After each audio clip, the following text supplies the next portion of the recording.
Có bao giờ bạn thử giữ tư thế xoạc ngang yoga trong vòng 10 phút liên tục chưa?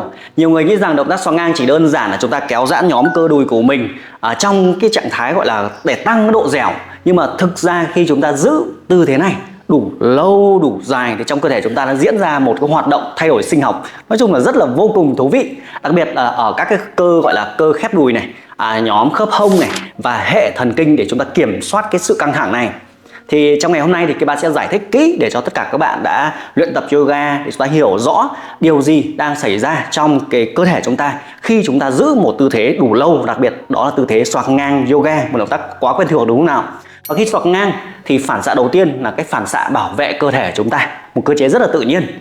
Trong khoảng 30 giây đầu tiên thì các nhóm cơ gọi là cơ khép đùi này, tức là cái nhóm cơ nằm ở mặt trong của đùi chúng ta sẽ phản ứng khá là mạnh trong nhóm cơ này. Đó là lý do tại sao là vì sao cơ thể có một cái cơ chế gọi là bảo vệ tự nhiên, gọi là phản xạ căng cơ. Khi chúng ta kéo giãn ấy, gọi là phản xạ căng cơ.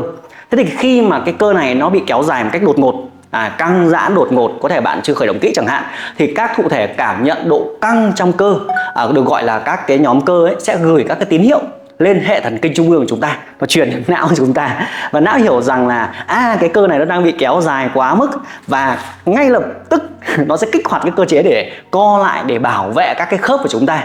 Đó là lý do tại sao nhiều người khi mới xoạc ngang thì sẽ cảm thấy khá là đau, cảm thấy căng và cảm thấy nói chung là hơi khó chịu ở cái vùng đùi trong của chúng ta. Nhưng mà khi chúng ta giữ chuẩn trong vòng từ 1 đến 3 phút thì cơ sẽ bắt đầu thích nghi dần. Và nếu chúng ta tiếp tục giữ tư thế một cách ổn định này, thả lỏng hơi thở của mình, hít thở điều hòa này, thì cơ thể bắt đầu chuyển sang một trạng thái gọi là giai đoạn thích nghi. Lúc này thì sẽ xảy ra một cái cơ chế khác, cái cơ chế tự ức chế của cơ ấy, một cái cơ chế gọi là ức chế của cơ. Thì các cái cơ cảm nhận cái lực căng ở vị trí gân của chúng ta, nó sẽ gửi các cái tín hiệu lên hệ thống gọi là hệ thống thần kinh để làm giảm cái mức độ và căng hoặc là mức độ co cơ của cơ thể chúng ta.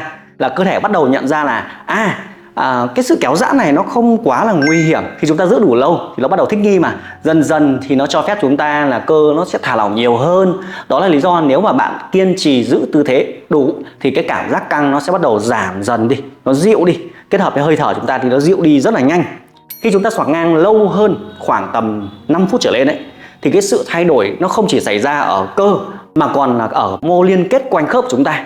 Các cái cấu trúc mô liên kết như là các mạc cơ chẳng hạn, đúng không? Hay là các cái dây chằng này, các cái bao khớp, nó sẽ bắt đầu gọi là có cái thời gian để tái sắp xếp lại các cái vị trí cấu trúc. Giống như chúng ta kéo giãn liên tục, nó tái lại cấu trúc collagen của cơ thể chúng ta. Thì các sợi collagen bên trong mô nó liên kết, nó sẽ dần dần nó bị thay đổi, nó giãn ra, nó sẽ hướng sắp xếp lại và giúp cho các cái mô trở nên mềm hơn này, linh hoạt hơn. Điều này thì giúp cho cái phạm vi vận động cơ khớp háng, khớp hông của bạn ấy nó sẽ tăng lên. Nhưng mà đặc biệt là sau khoảng tầm 10 phút thì hệ thống thần kinh chúng ta mới thay đổi cái ngưỡng linh hoạt rất là thú vị ở mức này. Nếu bạn xoạc ngang mà trong khoảng tầm hẳn 10 phút đi liên tục thì lúc này điều thay đổi lớn nhất nó không phải chỉ nằm ở cơ hay là dây chằng mà còn thay đổi ở trong cái hệ thống thần kinh chúng ta. Hệ thống thần kinh điều khiển cái trạng thái chuyển động thì não bộ sẽ bắt đầu điều chỉnh lại cái được gọi là cái biên độ, gọi là thích nghi biên độ vận động của cơ thể chúng ta. Tức được hiểu là cái ngưỡng chấp nhận đấy, cái ngưỡng chấp nhận của biên độ vận động, nó hiểu rằng cái vị trí giãn này là ok, là tốt, là phù hợp. Nói đơn giản là não bộ đã học lại rằng là cái biên độ xoạc rộng như vừa rồi, như thế là an toàn. Và khi điều đó xảy ra thì cơ thể sẽ cho phép cái khớp háng, khớp hông của chúng ta nó sẽ giãn hơn, nó mềm hơn, nó linh hoạt hơn và không bị kích thích cái phản xạ bị căng cơ, đau như hồi trước nữa.